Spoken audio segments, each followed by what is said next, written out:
The assassination of Ismail Haniyeh, the Qatar-residing Hamas political leader and public face of the Gaza October 7th massacre perpetrators, has sent shockwaves throughout the Middle East and beyond. As details emerge about the operation in Tehran, the global community is grappling with the immediate and long-term implications. Haniyeh's killing comes in the immediate wake of another assassination, this one in Beirut, of Hezbollah's military chief Fuad Shukr in a drone strike on a neighborhood that is the Iran-backed group's stronghold in Lebanon. Although Israel has long used assassination to deal with its enemies, the high-profile nature of Haniyeh's assassination in particular raises significant questions about the ethics and effectiveness of targeted killings in modern warfare. Is assassination a legitimate tool of war? More importantly, does it ever achieve the desired result? How should leaders balance the moral imperatives of justice and security with the ethical constraints of their actions?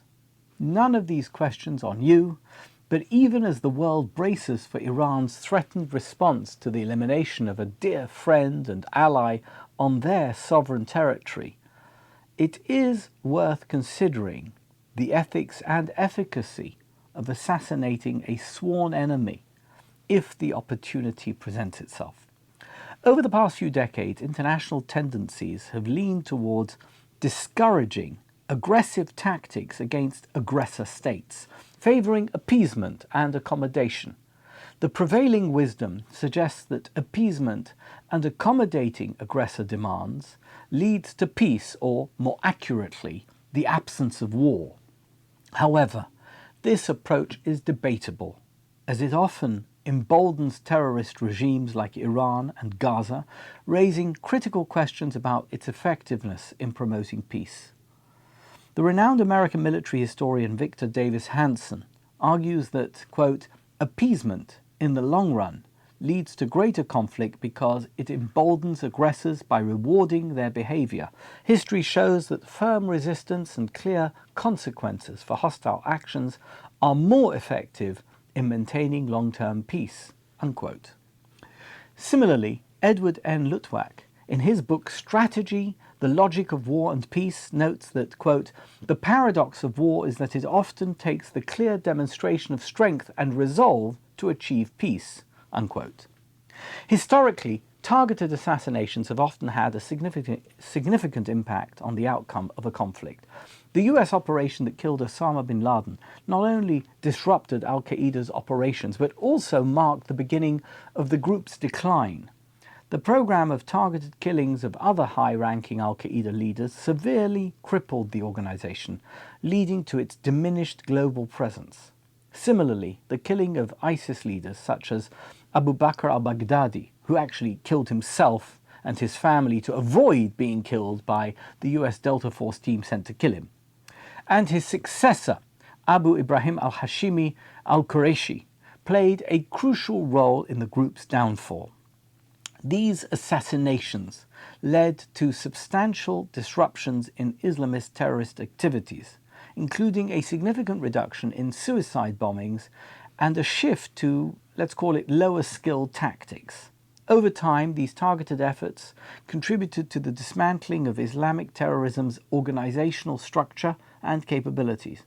The constant fear of assassination forced al-Qaeda and ISIS leaders to be on the run, significantly undermining their operational effectiveness. In a revealing 2015 New York Times article titled, "Do Assassins Really Change History?" Benjamin F. Jones and Benjamin A. Olken charted the history of assassinations over the past century and demonstrated that assassinations can change political systems, particularly when it comes to autocratic regimes. They also found that assassinations definitely alter the course of conflicts, and although in moderate conflicts assassinations tend to intensify violence, in intense conflicts they are more likely to bring about an end to the war. Shortly after John Wilkes Booth assassinated Abraham Lincoln in 1865, Benjamin Disraeli, later the Prime Minister of Great Britain, declared that assassination has never changed the history of the world. But while his statement is rhetorically compelling and often quoted, historical evidence suggests that assassinations have had profound, often positive impacts on world history. In Parshat Mattot, we encounter the commandment given to Moses to wage war against the Midianites. Avenge the children of Israel of the Midianites. Rabbi Meir Leibish Weiser, the Malbim, in his commentary on this verse, delves into the psychological and ethical aspects of the war that the Israelites were compelled to wage against the Midianites. He argues that they needed to confront and defeat the Midianites to regain their own moral strength and resolve. Killing the enemy that had so heinously targeted them was the only way for the Israelites to overcome the shame and guilt associated with their earlier failure to repel the Midianites. Similarly, Rabbi Meir Simcha Cohen of Dvinsk, the Meshech Chochmah, interprets the instruction to battle Midian as a crucial step in establishing a just and righteous society, suggesting that tolerating evil inevitably leads to its spread and dominance. By decisively confronting and eradicating the Midianite threat, brazenly and without mercy, the Israelites would demonstrate their dedication to creating a society based on divine justice and moral integrity. The seminal commentator Don Isaac Abarbanel provides a historical and political context for the war against Midian.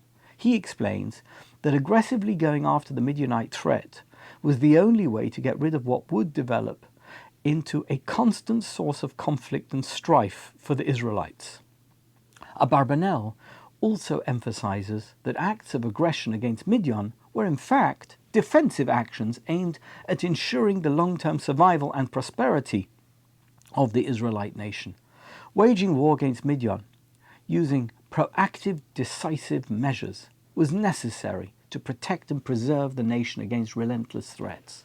The decision by Israel to target Haniah and Shukar and the many other terrorist leaders who have been targeted and may yet be targeted is the modern parallel to this divine directive. It is imperative to eliminate any source of ongoing violence and terror. By doing so, people's lives will be saved. Just as the ancient Israelites were commanded to confront the Midianites to preserve their community, modern leaders face the difficult task of confronting and neutralizing threats to ensure the safety and stability of their nations. As always, the ancient wisdom of the Torah continues to illuminate our path, guiding us toward a more just and righteous world. By confronting evil head-on, we uphold the highest standards of moral and ethical conduct, ensuring that peace and order can prevail. Haniah and Shukar epitomize evil, and they hinder the possibility of peace. The lessons from Parshat Mattot remind us that while leadership is fraught with challenges, especially in a time of war, it also offers unique opportunities to make the world a safer place for all of us. The killing of Ismail Haniah is the perfect example, and his death should be welcomed by all.